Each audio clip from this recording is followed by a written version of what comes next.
دع.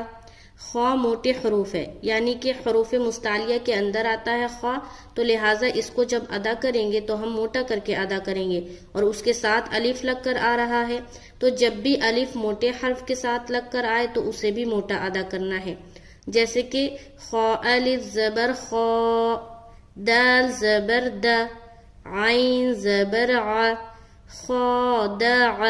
دع کو باریک ادا کریں گے، دال کو بھی اور عین کو بھی، اور جلد بھی ادا کرنا، کیونکہ دونوں کے اوپر کیا ہے، زبر ہے، تو زبر زیر پیش کو جلد ادا کرتے ہیں.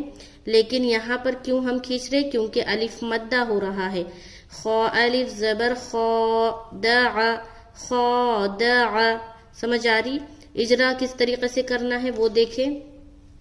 خا الف خالی سے پہلے زبر ہے، الف مدہ ہوگا، الف مدہ کو ایک الف کے برابر کھینچ کر پڑھیں گے، جیسے خا